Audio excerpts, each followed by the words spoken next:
Hello student, I am your Kapil sir and I welcome you in the commerce stream. So today we have the first lecture for the 11th class, okay, in the subject of economics. So student, today we just give you the introductory class of economics subject. So आज हम discuss करेंगे सिर्फ और सिर्फ basics economics के। Economics का जो scope है वो बहुत ब्रॉड स्कोप है। तो एज अ सब्जेक्ट अगर हम इकोनॉमिक्स को देखें तो ये बहुत ही इंटरेस्टिंग सब्जेक्ट है और किसी भी कंपटीशन के एग्जामिनेशन में फाइनेंस के सेंस में देखें, बिजनेस के सेंस में देखें, गवर्नमेंट के सेंस में देखें, इंडिविजुअल्स के सेंस में देखें, एज अ स्टूडेंट्स के सेंस में देखें, तो हर फील्ड में इकोनॉमिक्स का एक अपना इंपॉर्टेंस है। तो आज जब हम स्टार्ट कर रहे हैं इकोनॉमिक्स का फर्स्ट लेक्चर, आज हम कवर करने वाले हैं अपने लेक्चर में माइक्रो इकोनॉमिक्स का फर्स्ट चैप्टर, जो कि बेसिक्स और इंट्रोडक्टरी है इकोनॉमिक्स के लिए। तो देखिए, सबसे पहले हमें यहां समझना होगा कि इकोनॉमिक्स क्या है। तो डिफरेंट स्कॉलर्स ने इकोनॉमिक्स की डिफरेंट डेफिनेशंस दी हैं, और जब डिफरेंट इकोनॉमिस्ट ने डिफरेंट डेफिनेशंस दी हैं तो कोई एक डेफिनेशन नहीं है। सबसे पहले एडम स्मिथ ने वेल्थ डेफिनेशन दी, बहुत सारे इकोनॉमिस्ट ने अपनी डिफरेंट डेफिनेशंस इकोनॉमिक्स की दी, जैसे कि वेलफेयर डेफिनेशन उसके बाद आई, और फिर उसके बाद scarcity definition I, and at last growth oriented definition of economics आई। तो आज की क्लास में हम लोग कवर करने वाले हैं रॉबिन्स के थ्रू दी गई स्कैर्सिटी डेफिनेशन ऑफ इकोनॉमिक्स को। उसको समझाने से पहले ये इंपॉर्टेंट है कि मैं आपको इकोनॉमिक्स के कुछ बेसिक्स को बताऊं, ठीक है। तो हम सबसे पहले बेसिक का की स्टडी करते हैं, वो है इकोनॉमी। हम डे टू डे सुनते हैं economy economy economy. Everyday newspaper में आता है कि कोरोना की वजह से इकोनॉमी पीछे जा रही है, अमेरिका की इकोनॉमी को बहुत बड़ा झटका लगा। तो ये सब हम डे टू डे न्यूज में सुनते हैं। तो एग्जैक्टली इकोनॉमी है क्या, ठीक है। तो आज हम सबसे पहले समझने वाले हैं कि इकोनॉमी क्या है, जैसे हम सदियों से सुनते आ रहे हैं, ठीक है। यानी कि जब से हमारा बर्थ हुआ है तब से हम सुनते आ रहे हैं, लेकिन अभी तक आपको ये नहीं पता चला कि इकोनॉमी क्या है, क्योंकि आपने इकोनॉमिक्स को इन डिटेल नहीं पढ़ा। तो आज समझते हैं इकोनॉमी क्या है, ठीक है। तो यहां मैंने एक डेफिनेशन लिखी है इकोनॉमी की। उस डेफिनेशन के according what is economy? It is a system which provide people to means of livelihood. यानी कि इकोनॉमी क्या है? इकोनॉमी एक सिस्टम है जो लोगों को मींस ऑफ वर्क प्रोवाइड कराता है, मींस ऑफ लाइवलीहुड प्रोवाइड कराता है। यानी इकोनॉमी क्या है? एक पूरा सिस्टम, ओके। जैसे कि हमारे देश का सिस्टम लोगों को क्या वर्क प्रोवाइड करा रहा है, क्या उनकी लाइवलीहुड है, उनकी इनकम लेवल कितना है, ठीक है, उनका मेन सोर्स ऑफ इनकम कितना है, क्या है, वो पूरा सिस्टम इकोनॉमी है, ठीक है। जैसे हमारी इकोनॉमी सेल्फ डिपेंडेंट है या डिपेंडेंट टू अदर नेशन है। जैसे अमेरिका की इकोनॉमी क्या है? कैपिटलिस्ट इकोनॉमी है। वहां पर जो प्रोडक्शन किया जाता है, प्रोडक्शन यानी किसी भी गुड्स को बनाना, ठीक है, यानी कि प्रोड्यूस करना। तो आप देखिए, प्रोडक्शन क्या है? किसी भी गुड्स को प्रोड्यूस करना, ठीक है। तो इनपुट लगाकर आउटपुट निकालना प्रोडक्शन है। तो अगर हम अमेरिका की बात करें तो अमेरिका में जो प्रोडक्शन का लेवल है वो बहुत ह्यूज है, ठीक है। तो बड़े लेवल होने की वजह से वहां की इकोनॉमी भी प्रॉस्पेरस है, ओके। तो अगर हम इंडिया की बात करते हैं तो इंडिया का जो सिस्टम है, जो लोगों को प्रोवाइड करा रहा है मींस ऑफ अर्निंग, ठीक है, मींस ऑफ वर्क प्रोवाइड करा रहा है, वो इकोनॉमी है, ओके। अब हम कुछ विटल प्रोसेसेस ऑफ इकोनॉमी को पढ़ते हैं, या फिर इकोनॉमी के अंदर कौन कौन सी प्रोसेस इन्वॉल्व होती हैं। तो देखिए, सबसे पहली प्रोसेस है इकोनॉमी के अंदर, वो है कंजम्पशन। हम सब लोग जानते हैं कि कंजम्पशन क्या है, ठीक है। हम सभी अपनी वांट्स को सेटिस्फाइड करना चाहते हैं। हम सब लोग क्या चाहते हैं? ठीक है, अच्छी बाइक्स चाहते हैं, कार चाहते हैं, अच्छे घर में रहना चाहते हैं, ठीक है, अच्छे अच्छे प्लेसेस पर ट्रैवल करना चाहते हैं और ब्रांडेड कपड़े पहनना चाहते हैं, ब्रांडेड शूज पहनना चाहते हैं, ठीक है, और क्या चाहते हैं, ब्रांडेड वॉचेस चाहते हैं। सो हमें क्या चाहिए, हमको अपनी वांट्स को सेटिस्फाइड करना होता है, ठीक है। तो हम लोग बहुत सारी चीजें चाहते हैं, हम अर्निंग करते हैं और उन अर्निंग से अपनी वांट्स को सेटिस्फाइड करते हैं। तो क्या होती है वांट्स, ये हम अभी थोड़ी देर में डिस्कस करेंगे। अभी हम यहां ये समझते हैं कि कंजम्पशन क्या होता है, ठीक है। तो कंजम्पशन क्या है, हम अपनी वांट्स को सेटिस्फाइड करने के लिए गुड्स या सर्विसेज को, गुड्स को कंज्यूम करते हैं या यूज करते हैं, ठीक है, उसको हम क्या बोलते हैं, कंजम्पशन बोलते हैं। तो सिंपली कंजम्पशन क्या है, consumption is the process, okay, in which we consume और uses goods and services for the satisfaction of wants. तो वांट्स को सेटिस्फाइड करने के लिए हम जो गुड्स एंड सर्विसेज को यूज करते हैं उन्हें हम कंजम्पशन बोलते हैं, ठीक है। अब हम नेक्स्ट पॉइंट पर आते हैं, तो वो है प्रोडक्शन। तो कंजम्पशन की वजह से प्रोडक्शन हो रहा है, ठीक है। अगर कंजम्पशन नहीं होगा तो प्रोडक्शन भी नहीं होगा। कैसे, जैसे कि इंडिया के अंदर हम लोग वीट कंज्यूम करते हैं, तो हम क्या कर रहे हैं, वीट का कंजम्पशन कर रहे हैं, इसीलिए तो वीट प्रोड्यूस हो रहा है। सो what is production, conversion of input into the output is called production. तो एक सिंपल सी चीज, क्या इनपुट को आउटपुट में चेंज करने की जो प्रोसेस है, वो प्रोसेस, वो ओवरऑल प्रोसेस क्या है, प्रोडक्शन है, ठीक है। जैसे कि फॉर एग्जांपल एक लेदर इंडस्ट्री क्या करती है, लेदर को, ठीक है, लेदर को कन्वर्ट करती है in the different different kinds of goods, जैसे leather bag, leather jacket, leather shoes, leather belt.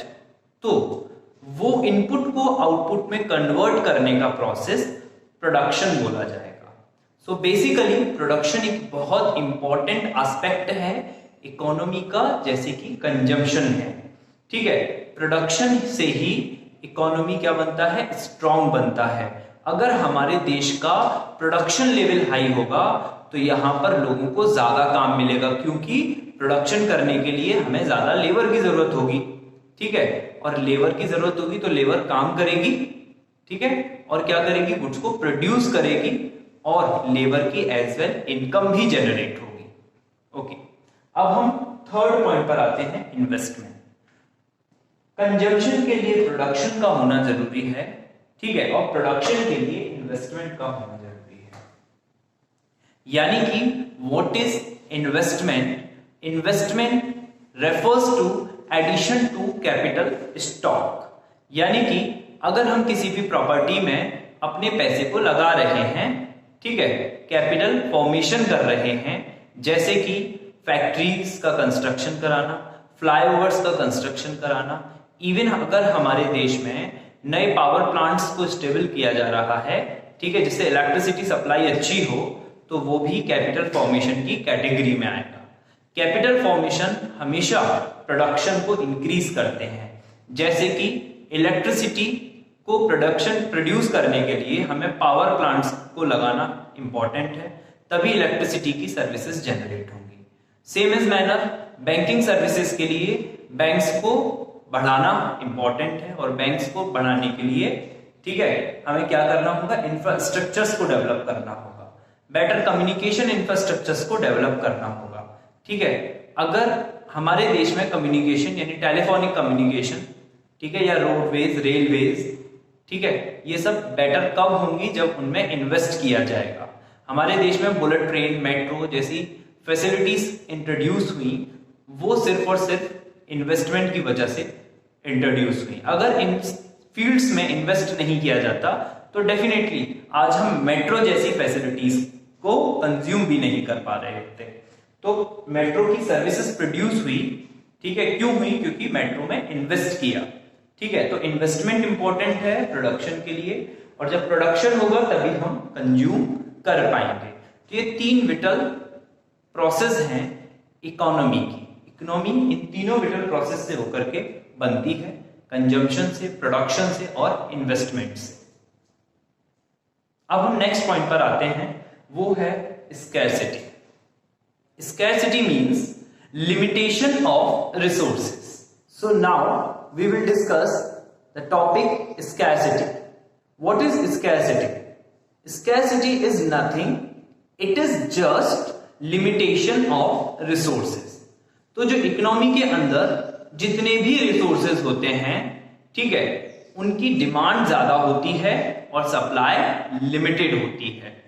तो यही कंसेप्ट स्कैरसिटी है। स्कैरसिटी ही सभी इकोनॉमिक प्रॉब्लम्स की मदर है, यानी कि इसको हम बोलते हैं mother of all economic problems. तो scarcity is only the mother of all economic problems. जितनी भी हमारी इकोनॉमी के अंदर प्रॉब्लम्स जनरेट होती हैं वो इसी वजह से होती हैं, ठीक है। किसकी वजह से होती हैं? स्कैरसिटी की वजह से होती हैं। जैसे हमारे देश के अंदर इंफ्रास्ट्रक्चर फैसिलिटीज की क्या है? कमी है, क्योंकि हमारे देश के अंदर रिसोर्सेज लिमिटेड हैं, ठीक है। हर चीज हमारे देश के अंदर अवेलेबल नहीं है, इसीलिए तो हमें इंपोर्ट करनी पड़ती है दूसरे देशों से। और सेम दूसरे देशों के अंदर भी वो सभी फैसिलिटीज अवेलेबल नहीं है या वो सभी रिसोर्सेज अवेलेबल नहीं है, ठीक है, इसीलिए वो भी क्या करते हैं? इंपोर्ट करते हैं। सो पूरी अर्थ इस प्रॉब्लम से जूझ रही है जिसका नाम है स्कैरसिटी। अब हम बेसिक टर्म्स पर आते हैं, और वो बेसिक टर्म्स क्या हैं? वो बेसिक टर्म्स हैं human bonds,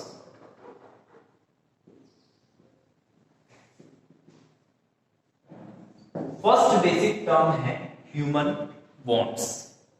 every human is having unlimited bonds. हर एक ह्यूमन की जो बॉन्ड्स हैं वो अनलिमिटेड हैं, और वो सभी बॉन्ड्स की एक क्वालिटी है कि वो कभी भी फुल्ली सेटिस्फाइड नहीं हो सकती।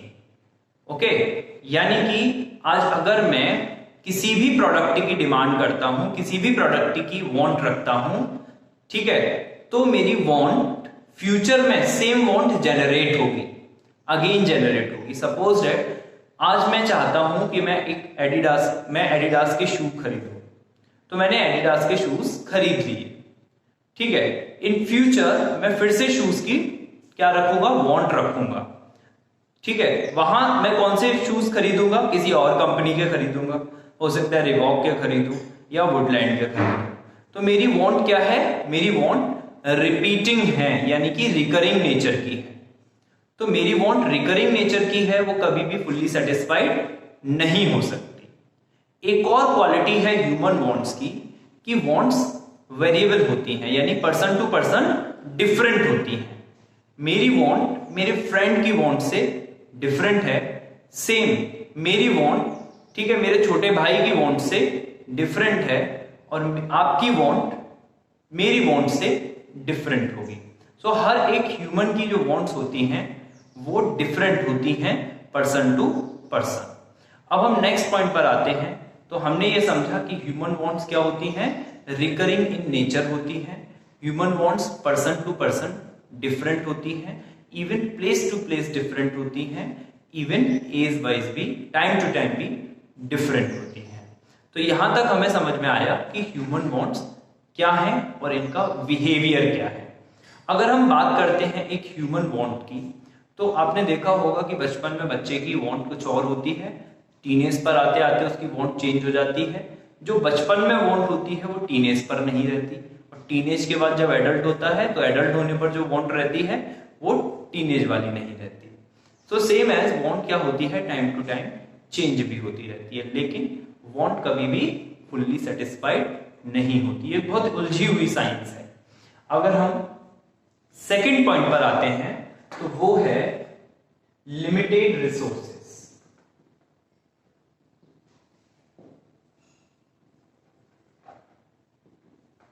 ठीक है, अगर हम बात करते हैं लिमिटेड रिसोर्सेज की, तो देखिए पूरी अर्थ पर जितने भी रिसोर्सेज हैं वो सभी लिमिटेड हैं। ठीक है, so every economy having the limited resources, ठीक है, यानी कि उनकी डिमांड ज्यादा है और सप्लाई लिमिटेड है। यही यही कंसेप्ट स्कैरसिटी को जन्म देता है। यानी कि लिमिटेशन ऑफ रिसोर्सेज का मतलब क्या है? Limitation of resources, higher demand and lower supply. किसी भी इकोनॉमी के अंदर जो रिसोर्सेज हैं वो लिमिटेड होते हैं।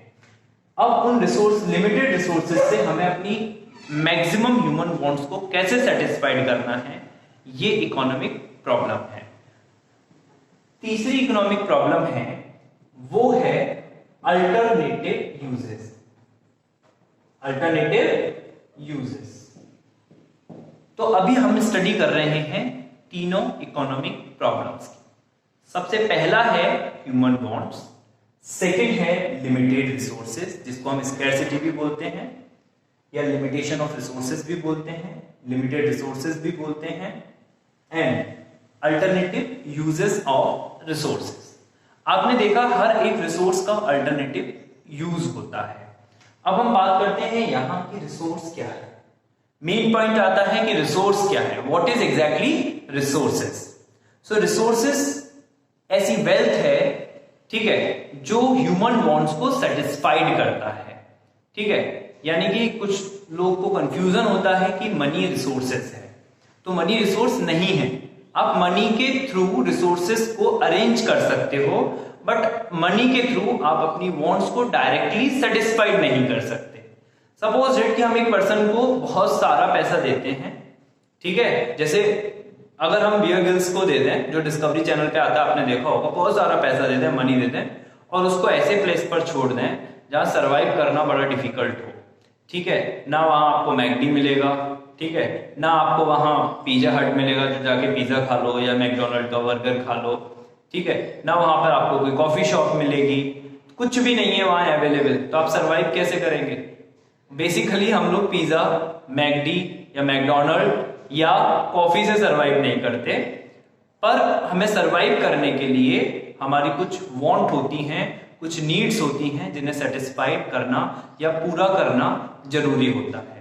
और उनको पूरा करने के लिए वहां गेहूं होना चाहिए, चावल होना चाहिए, यानी फूड आइटम्स अवेलेबल होने चाहिए, वाटर अच्छा होना चाहिए, ठीक है, और वहां का एटमॉस्फेयर ऐसा होना चाहिए जहां पर हम लोग सरवाइव कर पाए। ठीक है, तो अगर हम बात करते हैं ऐसे प्लेस की, छोड़ दिया जाए और बहुत सारा पैसा दे दिया जाए हमें, तो वो पैसा हमारे लिए यूजलेस रहेगा, क्योंकि उसकी कोई वैल्यू नहीं रहेगी, क्योंकि उनके थ्रू हम रिसोर्सेज ही अरेंज नहीं करा पाएंगे, क्योंकि वहां रिसोर्सेज है ही नहीं। अगर एक पर्सन को खूब सारे गोल्ड कॉइन्स देके डेजर्ट में छोड़ दिया जाए और आसपास उसे कुछ भी ना दिखे, दूर दूर तक कोई भी नहीं है, तो क्या वो अपनी सारी वांट को सेटिस्फाइड कर सकता है? हो सकता है कि वो अपनी थ्रस्ट की वजह से ही वहां मर जाए, ठीक है।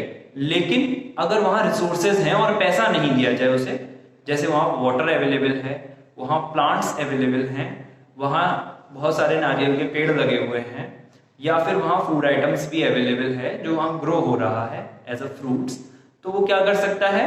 उन सब से सर्वाइव कर सकता है, लेकिन पैसे से सर्वाइव नहीं कर सकता, केवल पैसे से सर्वाइव नहीं कर सकता।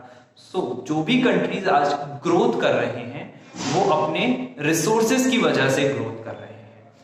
सो यहां हमने रिसोर्सेज के बारे में समझा कि रिसोर्सेज वो हैं जिनसे हम अपनी वांट्स को सेटिस्फाइड कर सकते हैं, ठीक है। तो रिसोर्सेज क्या है? बेसिकली रिसोर्सेज वो वेरिएबल्स हैं जिनसे हम अपनी वांट्स को सेटिस्फाइड करते हैं, ठीक है। तो रिसोर्सेज डायरेक्टली ह्यूमन वांट्स को सेटिस्फाइड करते हैं। अब हम समझते हैं अल्टरनेटिव यूजेस। हर रिसोर्सेज का अल्टरनेटिव यूजेस है। जैसे कि अगर हम फॉर एग्जांपल अगर हम बात करें आयरन की, तो देखिए आयरन हमारे पास भी है और आयरन कोरियन कंट्रीज के पास भी है और दूसरे नेशंस के पास भी है। हम लोग आयरन का यूटिलाइजेशन करते हैं किस चीज को बनाने में?